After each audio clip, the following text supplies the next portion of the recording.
Hello everyone. स्वागत है आपका एजुकेशनल मॉन्क यूट्यूब चैनल में।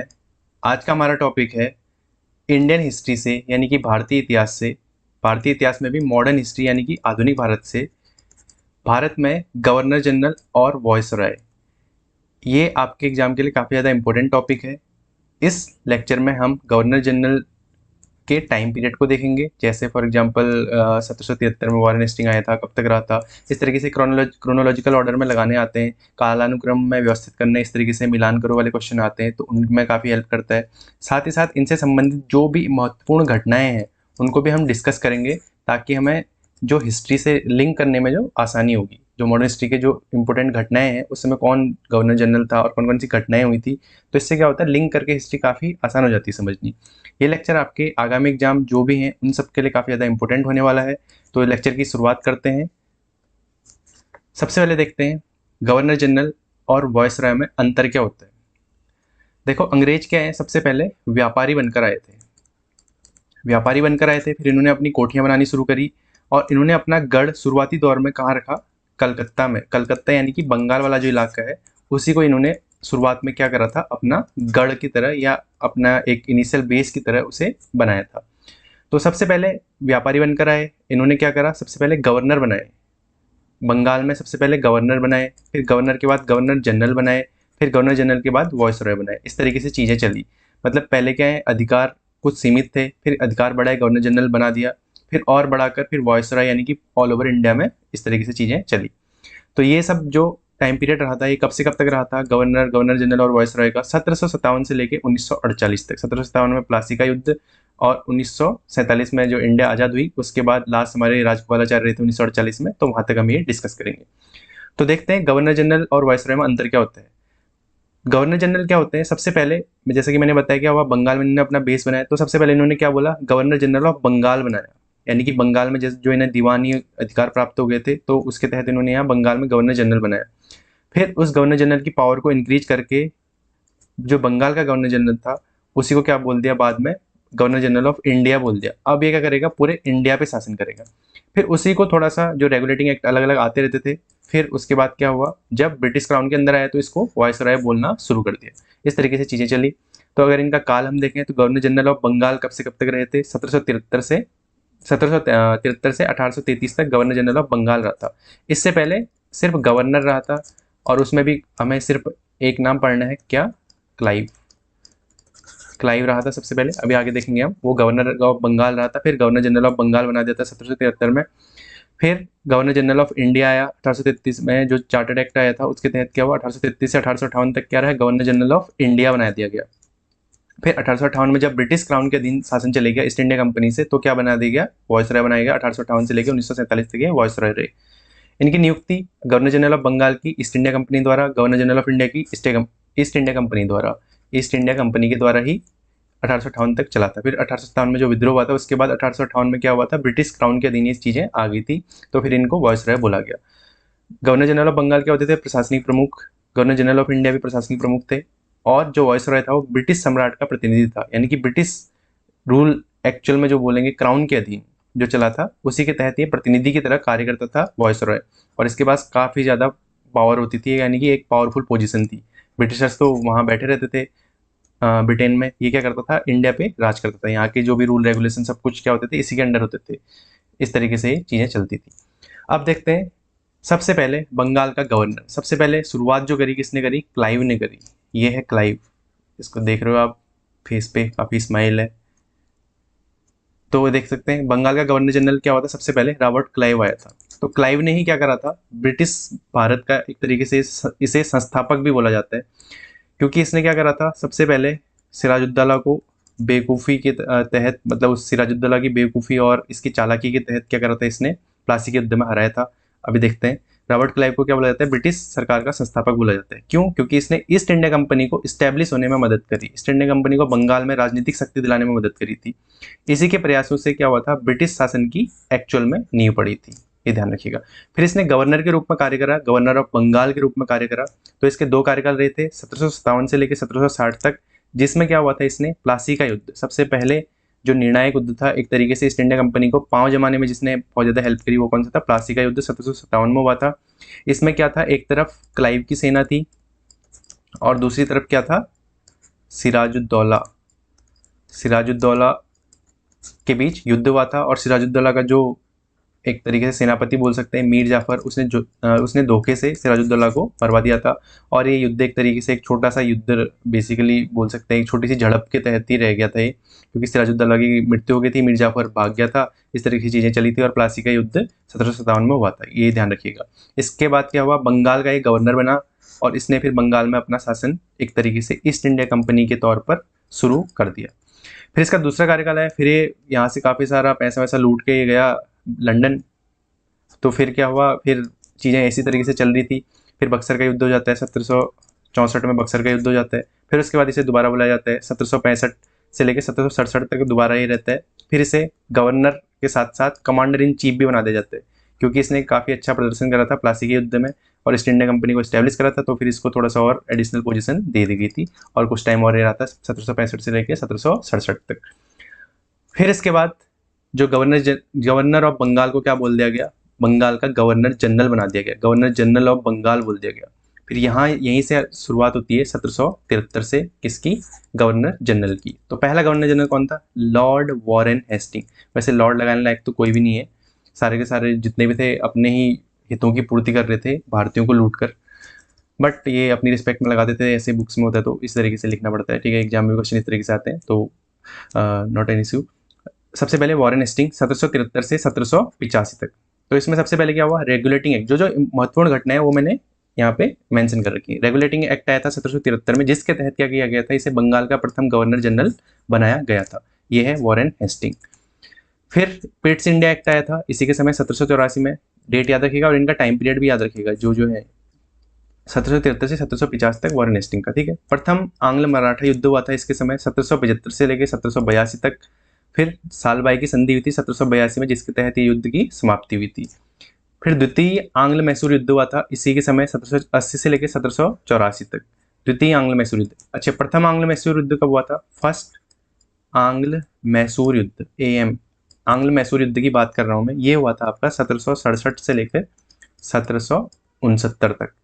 ये बेसिकली 1757 से पहले की बोल सकते हैं कि 1767 से लेकर 1769 तक आंग्ल मैसूर युद्ध पहला जो हुआ था, ये ऑलमोस्ट क्लाइव के टाइम के आसपास बोल सकते हो, जब 1765 से लेकर 67 तक रहा था ना क्लाइव, तो उसके बाद ये आंग्ल मैसूर युद्ध हुआ था 67 से लेकर 69 तक।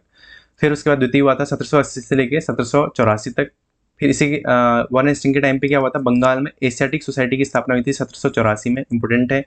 और इसी के समय बंगाल गजट नाम से 1780 में भारत का पहला समाचार पत्र शुरू करा था किसने, जेम्स ऑगस्टस हिक्की ने, जिसमें इसने क्या करा था, अंग्रेजों की जो कुरीतियाँ थी यानी ईस्ट इंडिया कंपनी की जो कुशासन था उसके बारे में लिखना शुरू कर दिया था। इसे कुछ टाइम बाद बंगाल गजट को बंद भी कर दिया गया था, यानी कि पत्रकारिता की शुरुआत करने की कोशिश करी थी जेम्स ऑगस्टस हिक्की ने।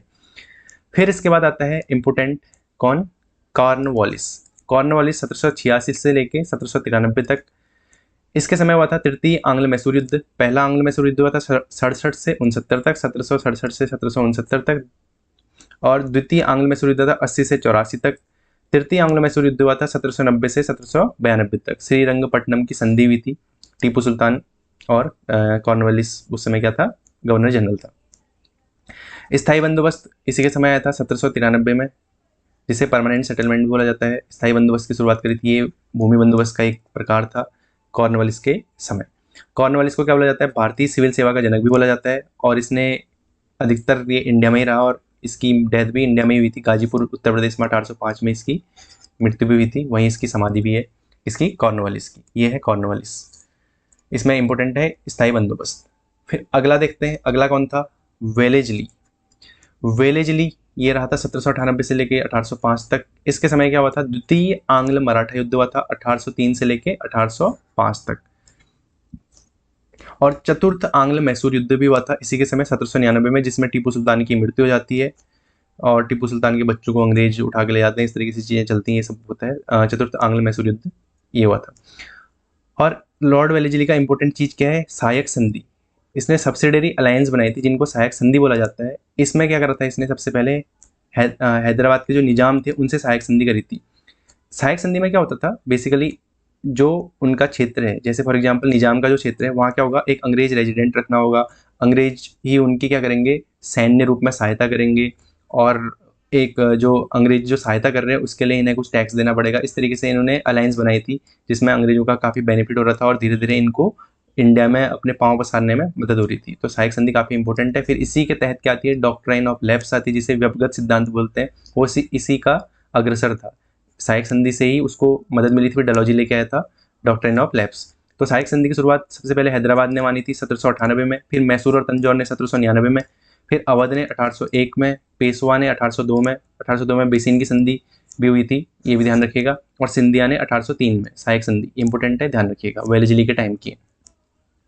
फिर आता है important Lord Minto. Lord Minto आता है 1807 से लेकर 1813 तक। इसमें मैं इंपॉर्टेंट वाले जो हैं उन्हीं को डिस्कस कर रहा हूँ, सारे डिस्कस नहीं करेंगे, क्योंकि सारे जो वॉइस रहे हैं कुछ को क्या करा था, वैसे जनरली 3-4 साल तक रहते थे, अगर किसी का कार्यकाल सही नहीं रहता था तो उसे 1-2 साल में भी उठा लेते थे। तो सबको याद करना नेसेसरी, मतलब आवश्यक नहीं है, इंपॉर्टेंट भी नहीं है, इसलिए जो जो इंपॉर्टेंट है मैंने सिर्फ वो मेंशन कर रखी है, और जिनमें कुछ इंपॉर्टेंट घटनाएं हुई हैं, क्योंकि घटनाओं से क्वेश्चन बनते हैं और उसी से क्रोनोलॉजिकल ऑर्डर भी मिलाना आता है। तो लॉर्ड मिंटो फर्स्ट, मिंटो बाद में भी आता है एक, तो ये मिंटो फर्स्ट की बात हो रही है 1807 से लेकर 1813 तक। इसमें एक इंपॉर्टेंट घटना हुई थी सिर्फ, अमृतसर की संधि 1809, महाराणा रंजीत सिंह और ब्रिटिशों के बीच हुई थी ये 1809 में अमृतसर की संधि। फिर आता है लॉर्ड हेस्टिंग, एक वॉरेन हेस्टिंग आया था वो अलग था, ये है लॉर्ड हेस्टिंग। वॉरेन हेस्टिंग 1773 वाला वो नहीं है, वो अलग है, ये है लॉर्ड हेस्टिंग, 1813 से 1823 तक रहता है। इसी के दौरान क्या हुआ था, तृतीय आंग्ल मराठा युद्ध हुआ था 1817 से लेकर 1819 तक। आंग्ल नेपाल युद्ध हुआ था जिसके तहत सुगौली की संधि हुई थी 1814 से लेकर 1816 तक। आंग्ल नेपाल युद्ध हुआ था और सुगौली की संधि कब हुई थी, 4 मार्च 1816 को। और रैयतवारी प्रणाली जैसे क्या थी, परमानेंट सेटलमेंट, स्थायी बंदोबस्त था, उसी के तहत एक दूसरी जो भूमि व्यवस्था जो होती थी वो है क्या, रैयतवारी प्रणाली। इसकी शुरुआत मुनरो और रीड ने करी थी 1820 में, इंपॉर्टेंट है, ध्यान रखिएगा। परमानेंट सेटलमेंट आया था कॉर्नवालिस के टाइम पे 1793, रैयतवारी प्रणाली लाए थे 1820 में मुनरो और रीड हेस्टिंग के टाइम पे। फिर एमएस्ट का टाइम देखते हैं, एमएस्ट 1823 से 28 तक रहा था। फर्स्ट आंग्ल बर्मा युद्ध हुआ था 1824 से 26 में। फिर अगला देखते हैं, फिर इसके बाद आते हैं गवर्नर जनरल। अभी तक बंगाल के गवर्नर जनरल थे, अब भारत के गवर्नर जनरल हो गए। 1833 से लेकर 1858 तक ये रहे थे। 1833 में क्या आता है, चार्टर्ड एक्ट आता है, उसके तहत क्या होता है, लॉर्ड विलियम बेंटिक जो था इसको भारत का पहला गवर्नर जनरल बोला जाता है 1833 के चार्टर्ड एक्ट के बाद। इसने क्या करा था, इसने कुछ अच्छे काम करे थे, इंडियंस की हेल्प के रिस्पेक्ट में बोल सकते हैं। राजा राम मोहन राय के काफ़ी अच्छे संबंध थे इससे, विलियम बेंटिक से। सती प्रथा का उन्मूलन करा था 1829 में। ठगों का दमन, ठगी प्रथा होती थी, मतलब ठग के हैं लूट लेते थे कहीं जंगलों में, जहाँ जंगलों के रास्ते होते थे उस टाइम, सड़कें इतनी थी नहीं, तो जंगलों के रास्ते जाते थे लोग, लोगों को लूट लिया करते थे ठग। तो ठगों के दमन के लिए इसने प्रयास करे। सर्किट न्यायालय इनने समाप्त करे। और इसके टाइम पे एक इंपॉर्टेंट चीज़ हुई थी, मैकॉले मिनट, जिसने भारत के एजुकेशन सिस्टम में पूरी की पूरी जो अभी जो चलती है वो मैकॉले के अकॉर्डिंग ही चलती है। जो इंग्लिश एजुकेशन को जितनी इंपॉर्टेंस मिलती है वो इसी की देन है, मैकॉले की। और ये किसके समय आई थी, लॉर्ड विलियम बेंटिक के समय आई थी, आधुनिक शिक्षा की शुरुआत। और मैकाले ने क्या दी थी, डाउनवर्ड फिल्ट्रेशन थ्योरी दी थी, अधोमुखी निस्पंदन सिद्धांत जिसको बोला जाता है। यानी कि आप हायर क्लास को क्या करो, हायर क्लास को इंग्लिश में एजुकेशन दो, वो फिल्टर होकर नीचे लोअर क्लास में चले जाएगी, मतलब इन्फ्लुएंशियल लोगों को दो, फिल्टर होकर नीचे सब लोगों में चली जाएगी, और धीरे धीरे क्या हो जाएगी, इंग्लिश एजुकेशन काफ़ी विस्तृत हो जाएगी।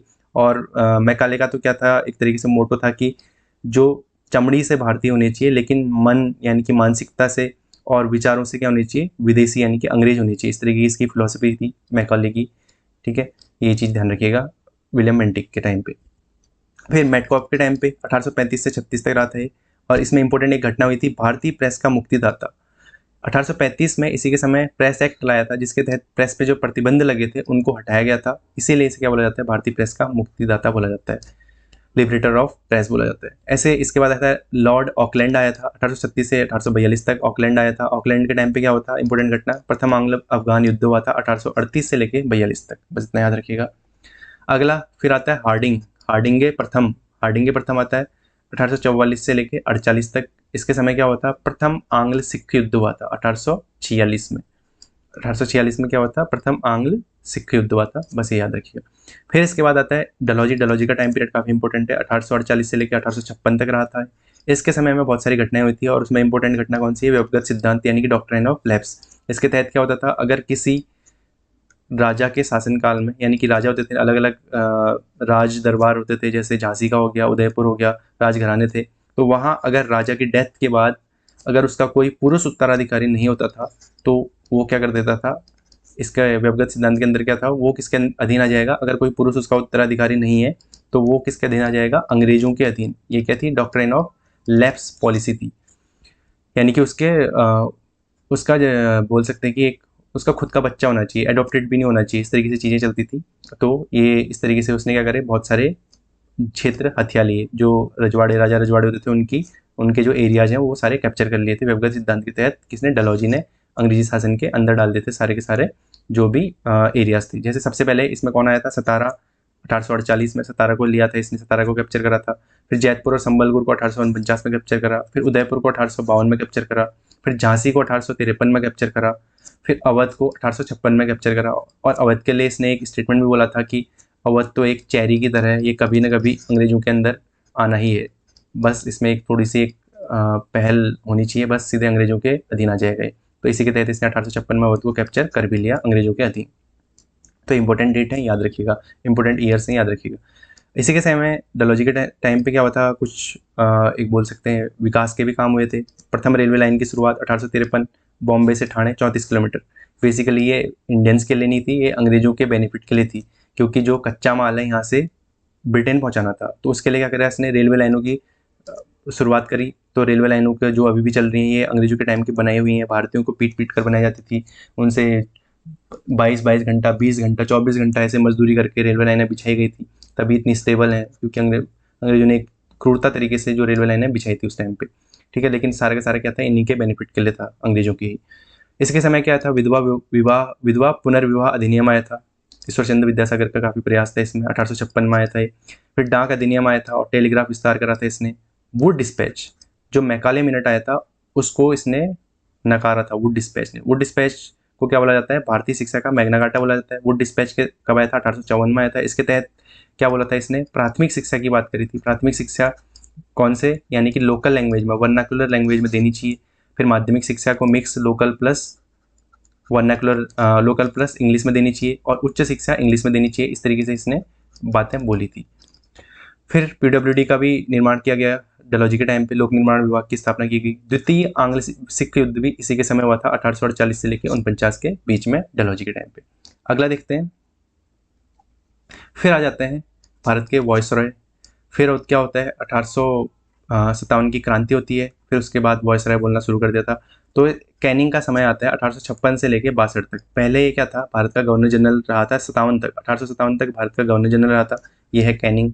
1857 का जब विद्रोह होता है तो फिर क्या आता है, भारत सरकार अधिनियम आता है 1858। फिर क्या होता है, सारा का सारा जो ईस्ट इंडिया कंपनी के अधीन जो शासन था वो क्राउन के अधीन चले जाता है। तो फिर इस गवर्नर जनरल को क्या बोला जाता है, वॉइसरॉय बोलना शुरू कर दिया जाता है। और पहला वॉइसरॉय कौन था, कैनिंग ही था।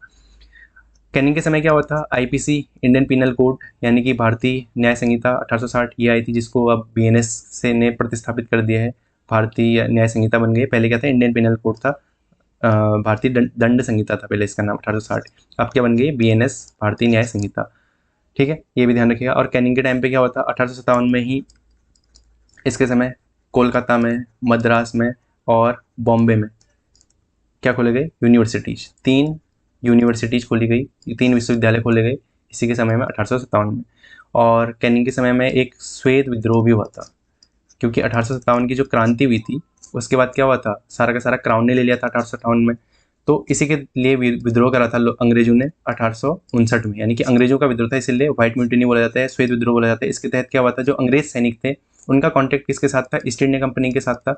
तो फिर क्या हुआ, क्राउन ने अपने अधीन कर लिया, तो ईस्ट इंडिया कंपनी के साथ जो कॉन्टैक्ट था उसके तहत जो पैसे मिलने थे अंग्रेजों को, उससे इन्हें नुकसान हो रहा था, तो फिर इसलिए इन्होंने विद्रोह कर दिया था। ये सब चीज़ें हुई थी, श्वेत विद्रोह, बस इतना सा याद रखिएगा।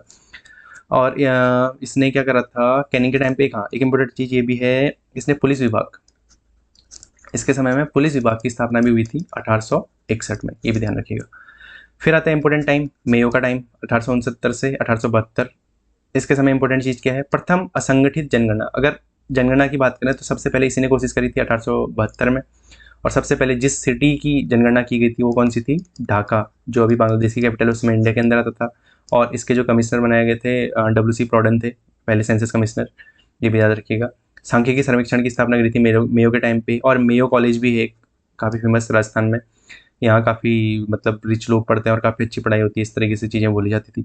और इस मेयो की क्या हुआ था, अंडमान जेल में एक बार विजिट के लिए गया था तो वहाँ इसकी हत्या कर दी थी। शेर अली अफरीदी एक अफगान था, शेर अली अफरीदी, उसने इसकी चाकू कूद कर हत्या कर दी थी, इसकी मेयो की।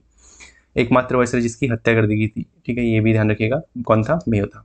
फिर आता है इंपोर्टेंट टाइम किसका, लिटन का। लिटन का टाइम इंपोर्टेंट है, 1876 से 1880 तक था। इसने बहुत ज़्यादा लूटा, इसने इंडियंस को बहुत ज़्यादा परेशान करा। लिटन ने लूटा, लॉ से लिटन, लॉ से लूटा इसने इंडियंस को बस। शस्त्र अधिनियम लाया 1878 में, इस आर्म्स एक्ट लाया। इसके समय भयंकर अकाल भी पड़ा था 1876 से 78 तक। एक साइड इंडियंस अकाल से पीड़ित थे और ये क्या कर रहा था, ये दिल्ली दरबार सजाने में व्यस्त था। दिल्ली दरबार के तहत 1877 में क्या करा इसने, ब्रिटेन की जो महारानी थी क्वीन विक्टोरिया, उसको बुलाया, उसको कैसरे हिंदी की उपाधि दी थी। एकदम एक भव्य वहाँ प्रदर्शनी चल रही थी और इंडियंस अकाल में मर रहे थे, भयंकर अकाल चल रहा था। वर्नाकुलर प्रेस एक्ट लाया, यानी कि देसी भाषा में जो प्रेस छाप रहे थे उन पे इसने प्रतिबंध लगाया 1878 में। द्वितीय अफगान युद्ध हुआ इसके समय 1878 से 80 के बीच में। इंडियन सिविल सर्विसेज की आय इसने 21 से घटाकर 19 कर दी, मतलब कि कोई जा ही ना पाए, इस तरीके से चीज़ें करी इसने मतलब काफ़ी एक तरीके से बहुत ज़्यादा ये एंटी बोल सकते हैं कि एंटी इंडियंस वाले काम करे इसने, लिटन ने। फिर लिटन ने जो उल्टे काम करे थे उसको थोड़ा सा सही करने की कोशिश करी रिपन ने, कि जस्ट इसके बाद आता है 1880 से लेकर 1884 तक, इसके आगे लॉर्ड लगाया जा सकता है, इसने थोड़े से अच्छे काम करे थे। इसी के समय एक इंपॉर्टेंट घटना हुई थी, इल्बर्ट बिल विवाद हुआ था 1833 से 1884 के बीच में। वर्नाकुलर प्रेस एक्ट को इसने समाप्त कर दिया था, इंपॉर्टेंट याद रखिएगा। पहली संगठित जनगणना इसी के टाइम में हुई थी 1881 में।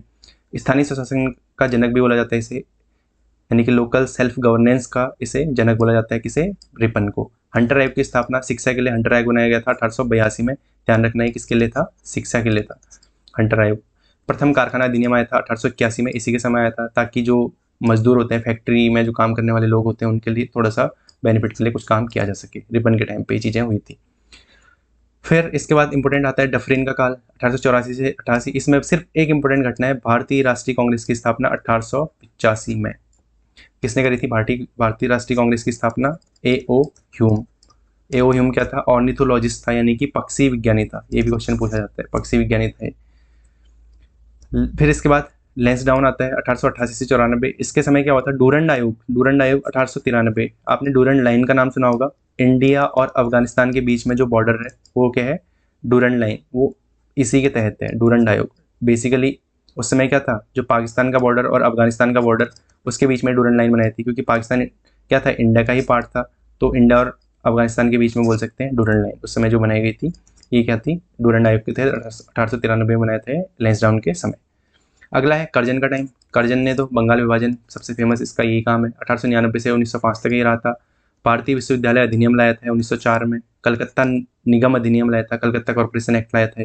और इसी के समय कर्जन और किचनर भी एक इन्फ्लुएंशियल पर्सन था अंग्रेज, उसके बीच में विवाद हुआ था, बस इतना याद रखना।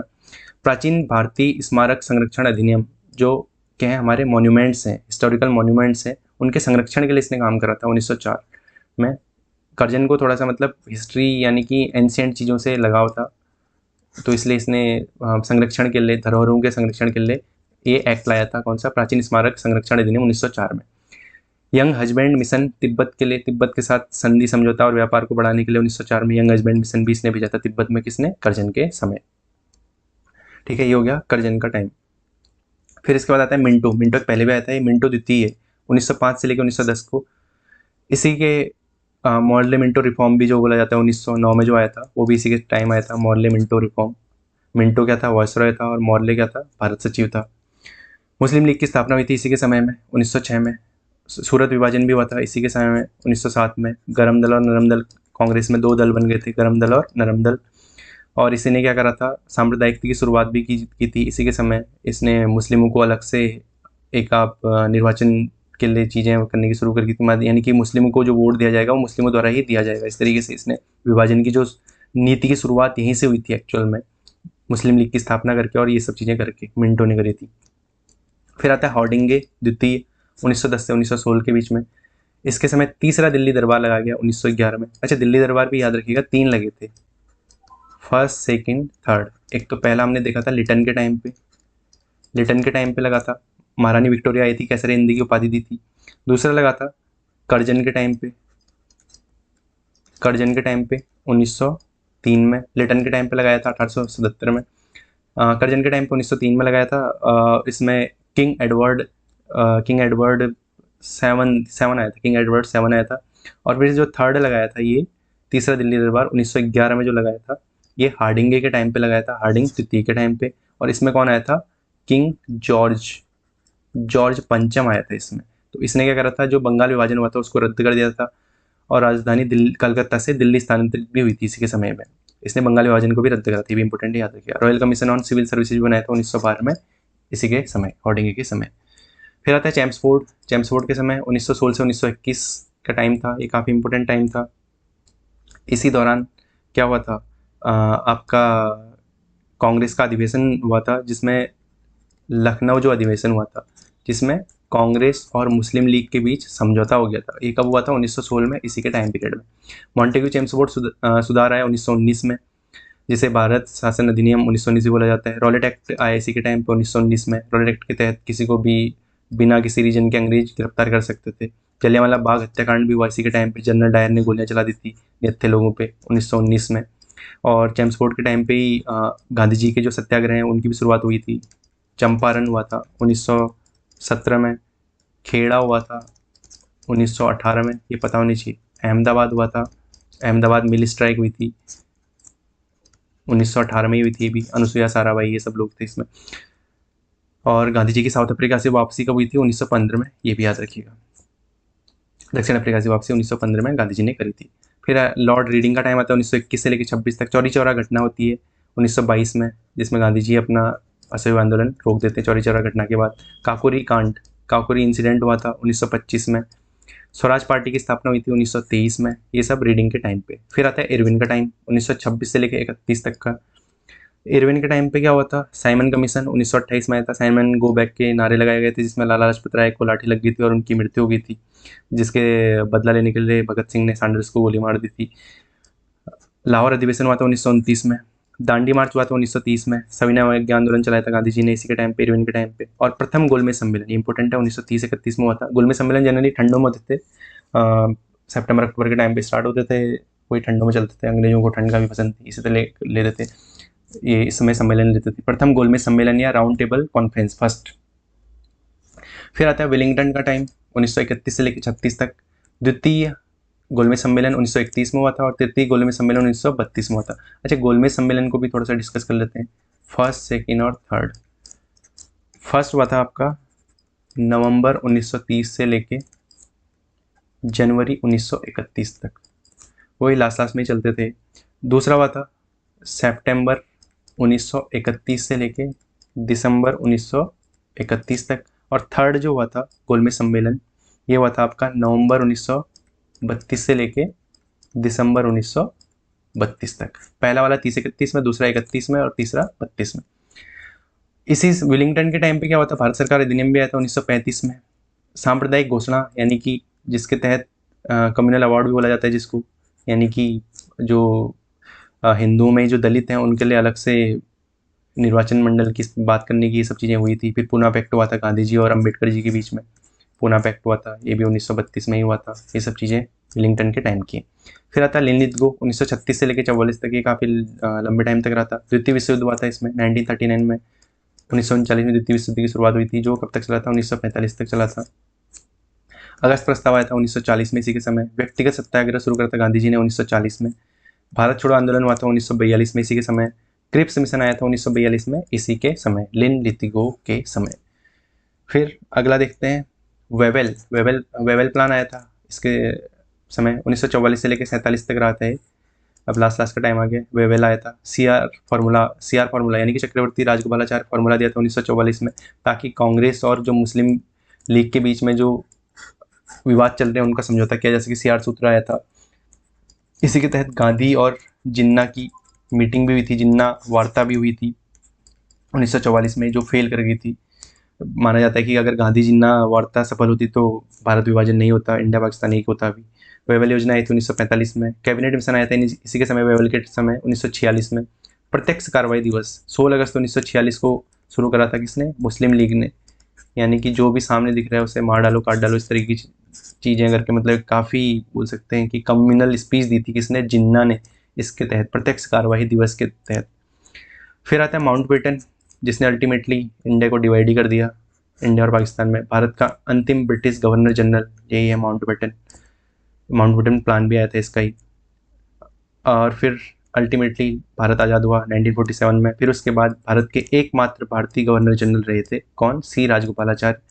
फिर बाद में इस पोस्ट को ही हटा दिया गया था, गवर्नर जनरल और वायसराय जो पोस्ट है, गवर्नर जनरल या वायसराय बोल सकते हैं। भारत के एकमात्र वायसराय या गवर्नर जनरल कौन रहे थे, सी राजगोपालाचारी जी। ठीक है, फिर उसके बाद क्या हुआ था, हमारा अपना संविधान आ गया, सब चीज़ आ गई, ये गवर्नर जनरल पोस्ट ही हटा दी गई थी। इस तरीके से हमने क्या करें, गवर्नर जनरल और वायसराय और गवर्नर्स, इन सबको देखा, जो जो इम्पोर्टेंट हैं और उनसे रिलेटेड जो इम्पोर्टेंट घटना है वो सब हमने इस लेक्चर में डिस्कस करी। इस लेक्चर को आप 1 से 2 बार अगर देखेंगे तो आपको सारी चीज़ें क्रोनोलॉजिकल ऑर्डर में याद भी हो जाएंगी और समझ में भी आएंगी। बाकी देखते हैं नेक्स्ट लेक्चर में। Thank you.